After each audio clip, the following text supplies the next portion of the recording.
He stood rigid, his chest heaving as the officer's boot hovered over the medals, glinting symbols of his sacrifice, earned through blood and sweat in Vietnam. The courtroom fell silent, every eye locked on the scene, the air thick with disbelief. Those medals, pinned to his worn jacket, were all he had left of his pride, his service, his survival.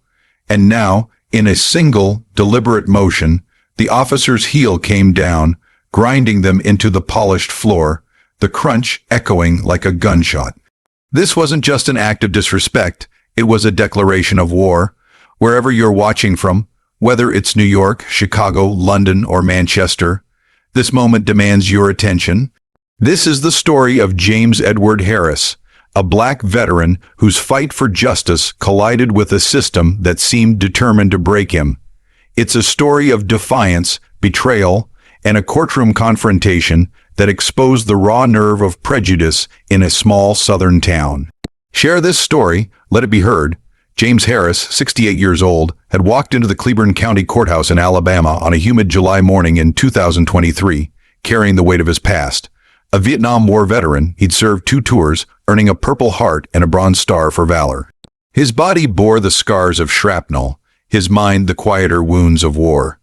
He'd returned home to a country that often looked past him, a black man in a rural southern county where old attitudes lingered like stubborn stains. But James was no stranger to fighting. He'd faced worse than whispers and stares. He'd survived jungles, gunfire, and a nation that didn't always welcome him back. Today, he was here for a different battle, a legal one. The trouble started 6 months earlier, when James was pulled over by Officer Daniel Tate, a 32-year-old deputy with a reputation for hardline tactics. It was a routine traffic stop, or so it seemed. James's truck, a rusted '98 Ford, had a taillight out. Tate approached, flashlight in hand, his voice clipped. License and registration, he demanded, barely glancing at James. The veteran complied, his hands steady, though his jaw tightened. He'd been through this before, too many times. But when Tate spotted the veteran's ID card alongside his license, something shifted. "You think this means something," Tate said, tossing the ID onto the dashboard. "Doesn't give you a free pass." James stayed calm, his voice low. "I ain't asking for a pass, officer. Just respect." That word, respect, seemed to light a fuse. Tate's eyes narrowed, and what should have been a warning ticket spiraled into a citation for obstructing a peace officer. James, bewildered, asked what he'd done wrong. Tate's response was a smirk. "You'll find out in court." The citation was just the beginning. Over the next few months, James found himself targeted. His truck was pulled over 3 more times, each stopped by Tate or his partner, Officer Ryan Caldwell. Each time, the reasons were flimsier: driving too slow, failing to signal a turn early enough. James, a man who'd faced enemy fire without flinching, felt a new kind of pressure. He wasn't just being watched, he was being hunted. He began to hear whispers in town, people saying Tate had it out for him, that the deputy didn't take kindly to black folks who acted like they were somebody. James, with his straight posture and his medals worn proudly at community events, was exactly that kind of man. By the time the court date arrived, James had hired a lawyer, Evelyn Carter, a sharp-witted public defender known for taking on tough cases. Evelyn had grown up in Cleburne County and knew its undercurrents, the way power worked, the way certain names carried weight. She warned James that the deck was stacked. The judge, Harold Grayson, was a longtime friend of the sheriff's department, and Tate was a rising star among the deputies. "They're gonna try to make an example out of you," Evelyn said, adjusting her glasses. "But we're not backing down." The courtroom was packed that morning, the air heavy with tension. Locals filled the benches, some there to support James, others drawn by the spectacle. Word had spread about the traffic stops, about Tate's fixation. A few veterans from the local VFW sat in the back, their faces grim. They knew James, knew his story. They'd seen him march in parades, his medals catching the sun. They also knew the system wasn't kind to men like him. James sat at the defendant's table, his hands folded, his medals pinned to his jacket. He'd warned them deliberately, a quiet act of defiance. Evelyn leaned over, whispering, "Stay calm, no matter what they throw at us." He nodded, but his eyes were fixed on the front of the room, where Tate stood, arms crossed, a faint smirk playing on his lips. The hearing began with routine formalities, but the temperature rose fast. Evelyn argued that the initial traffic stop was baseless, a clear case of racial profiling. She presented James's spotless driving record, his military service, his standing in the community. "This man has served his country with honor," she said, her voice steady but firm. "He's being targeted for no reason other than who he is." The gallery murmured, some nodding, others shifting uncomfortably. Tate took the stand, his posture relaxed, almost cocky. He claimed James had been belligerent during the stop, refusing to comply with orders. Evelyn pressed him, her questions sharp. "What exactly did Mr. Harris do to obstruct you, officer? Can you specify?" Tate's answers were vague, his tone dismissive. "He had an attitude," he said, shrugging. "Didn't like being told what to do." The room bristled. James's hands tightened into fists under the table. Evelyn shot him a look, "Stay cool," but Tate wasn't done. He leaned forward, his voice carrying a mocking edge. "Folks like him think they're owed something. Those medals don't make him above the law." The words hit like a spark in dry grass. A veteran in the back row stood, his voice booming.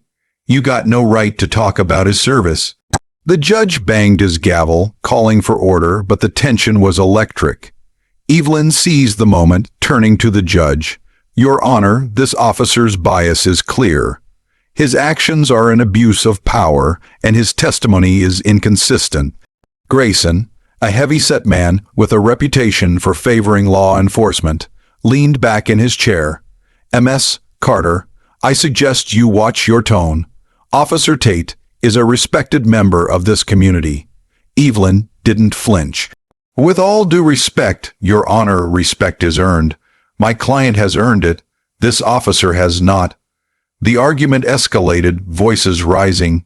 Tate, still on the stand, grew visibly agitated, his face reddening.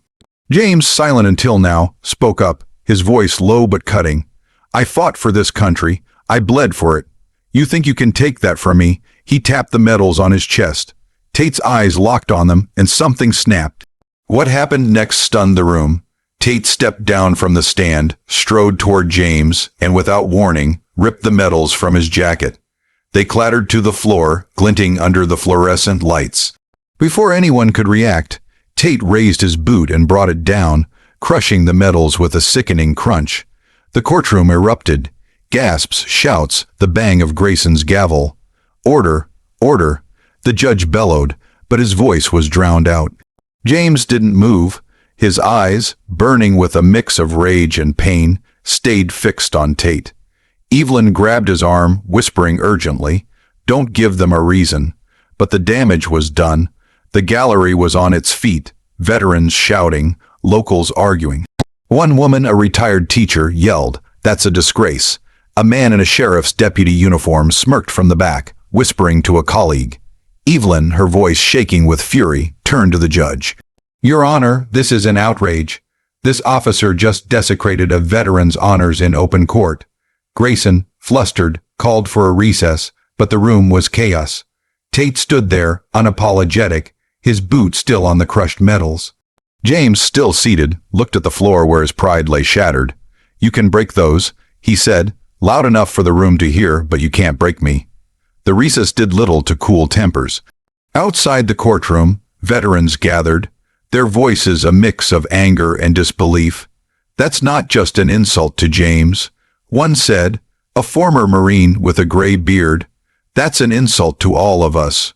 Word spread fast, and by noon, local news crews were outside, cameras rolling. Social media posts from Cleburne County residents lit up, hashtags like #justice for James trending. The story was no longer just local. It was a spark that could ignite far beyond Alabama.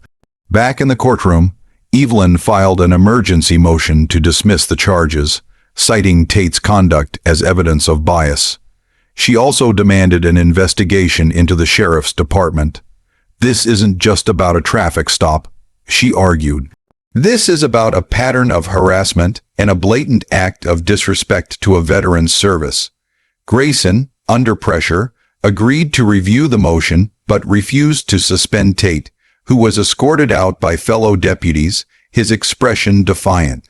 The bill, up to the final ruling, was agonizing. Over the next week, protests grew outside the courthouse. Veterans from across the state arrived, some in wheelchairs, others in full-dress uniforms, demanding accountability. The sheriff's department doubled down, issuing a statement calling Tate's actions a momentary lapse in judgment, but defending his record. James, meanwhile, stayed quiet, meeting with supporters at the VFW hall. He didn't want a spectacle, but he wouldn't back down. "I fought for my rights once," he told Evelyn. "I'll do it again." The national media picked up the story, and pressure mounted on Grayson. Civil rights groups called for federal oversight, citing Tate's actions as emblematic of systemic issues. Posts on X showed clips of the courtroom incident, shared thousands of times, with comments ranging from outrage to calls for calm. One user wrote, "This is what happens when power goes unchecked." Another, claiming to know Tate, said, "He's always been a hothead. This ain't new." On the final day of the hearing, the courtroom was standing, room only. Grayson, looking weary, took the bench. Evelyn presented a final argument, her voice steady but fierce. "This case isn't just about a taillight. It's about a man's dignity, his service, and a system that let an officer think he could crush both under his boot." Tate, sitting with his own lawyer, showed no remorse. James, medals gone but head high, stared straight ahead. Grayson cleared his throat, the room falling silent. "After review, I find insufficient evidence to sustain the charge of obstruction. The case is dismissed." A cheer went up from the gallery, but Grayson wasn't done. "However, Officer Tate's actions were inappropriate. I'm recommending a formal review by the sheriff's department."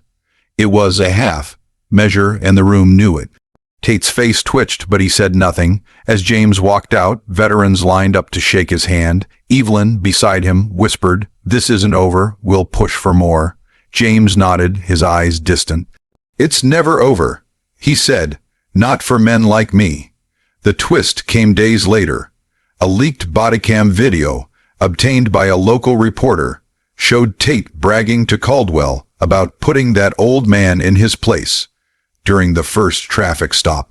The video, posted on X, went viral, forcing the sheriff to suspend Tate pending investigation.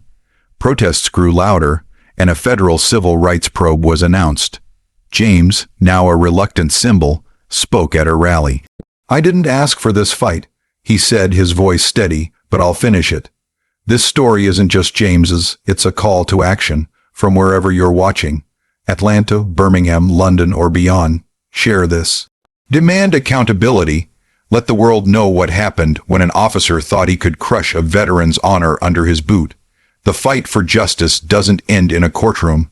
It starts with us."